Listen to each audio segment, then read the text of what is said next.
இனிய வணக்கம். நூல் காஞ்சி வழங்கும் சிறப்பு செய்திகள். நான் உங்கள் சோமு. நண்பர்களே, தோழர்களே, இன்னைக்கு நாம என்ன செய்தியை பத்தி பார்க்க போறோம்னு கேட்டீங்கன்னா, இந்த பூமியில பிறக்கும் ஒவ்வொருவரும் சிறப்பானவர்களே.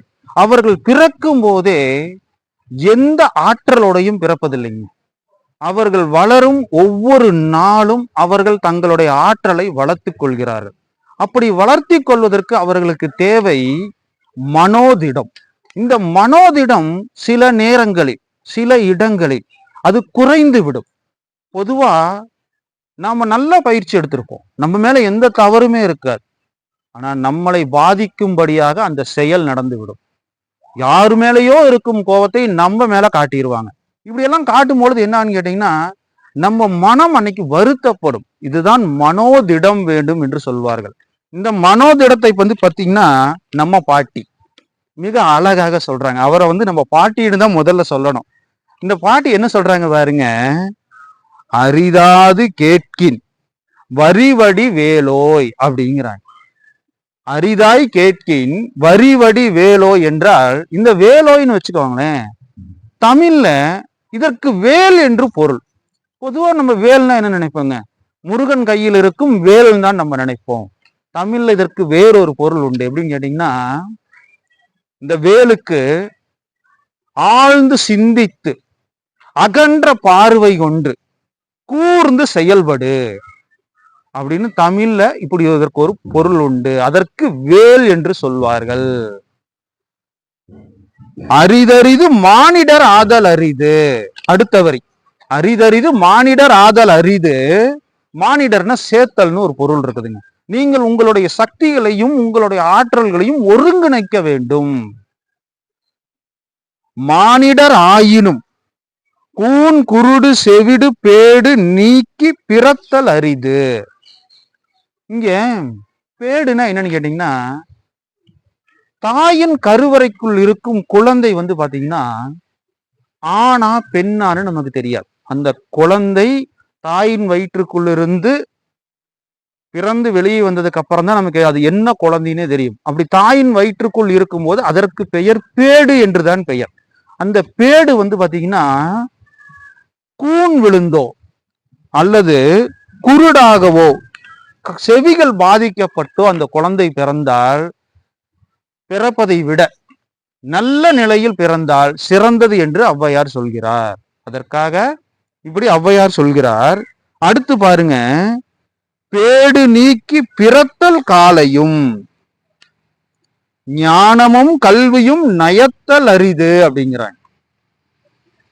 இங்க இன்னொரு பேடு வருது. இந்த பேடு ஒவ்வொரு நாளையும் குறிக்குங்க. ஒவ்வொரு நாளும் இனிமையான நாளாக நாம் தான் அமைத்து கொள்ள வேண்டும். அந்த நாளில் அது சரியில்லை இது சரியில்லை நம்ம சொல்லிக்கிட்டு இருக்க கூடாது. அந்த நாள் நமக்கு கிடைக்கிறதே பெரிய விஷயங்க. இன்னைக்கு ஒரு நபர் தூங்க போறார். அவர் காலையில் எந்திரித்தால் தான் தெரியும் இன்ற நாள் நமக்கானது என்று. ஆக அதற்கு ஞானமும் கல்வியும் நயத்தல் அரிதுங்கிறாங்க. நீங்க அந்த ஒவ்வொரு நாளையும் பயன்படுத்துவதற்கு ஞானம் வேண்டும், கல்வி வேண்டும்.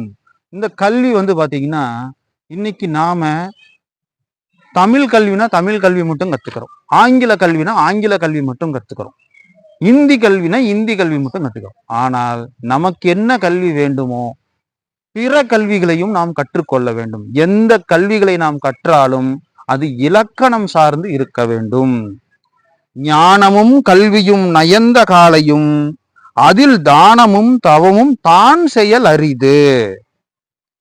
தானமும் தவமும் தான் செய்வது முதல்ல நம்ம தான் செய்யணுங்க. நம்ம செய்யாம பிறருக்கு உபதேசம் செய்வதை விட நாம் செய்வது அரிது. தானமும் தவமும் தான் செய்வாராயின். இங்க தான் செய்வாராயின்ங்கிறாங்க. தாத்தா சொன்னாரு, அப்பா சொன்னாரு, பாட்டி சொன்னாங்க, நண்பர்கள் சொன்னார்கள், உறவினர்கள் சொன்னாங்கன்னு இல்லாம தானமும் தவமும். தானம் எதுக்குன்னு கேட்டீங்கன்னா, அப்பதான் நமக்கு பண்பு உயர்ந்து கொண்டே போகும். தவம் நம்மை ஒருங்கிணைக்கும். தானமும் தவமும் தான் செய்வாராயின் வானவர் நாடு வழி திறந்திடுமே. இங்க வானவர் நாடுனா மேலோகத்தில் இருக்கக்கூடிய தேவர்கள் என்று ஒரு பொருள் உண்டு. தமிழ் இப்படியும் ஒரு பொருள் உண்டு. எப்படின்னு கேட்டீங்கன்னா, வானம் போல் உயர்ந்தவர்கள். உங்கள் ஆற்றலை நீங்கள் ஒருங்கிணைத்து நீங்கள் செயல்படும் பொழுது உங்களுக்கு வழிவிடுவார்கள். அப்படி வழிவிடும் பொழுது நமது வாழ்வு செம்மையாகும். நாமும் சிறப்பாக வாழ்ந்து பிறரையும் வாழ வைப்போம். இதற்கு தேவை மனோதிடம். இந்த மனோதிடத்தை பற்றி நாம் இன்னும் நிறைய செய்திகளை படிக்கணுங்க. நான் சொன்னது கொஞ்சம் தான். ஏன்னால் மனோதிடம் என்பது சாதாரண விஷயம் இல்லை. ஒரு மனிதன் தன் ஆற்றலை வெளிப்படுத்துவதற்கும் தன் ஆற்றல் வெளிப்படாமல் போவதற்கும் அந்த மனோதிடம் மட்டுமே தான் காரணமாக இருக்கிறது. நாமும் மனோதிடத்தை வளர்த்து கொள்வோம்.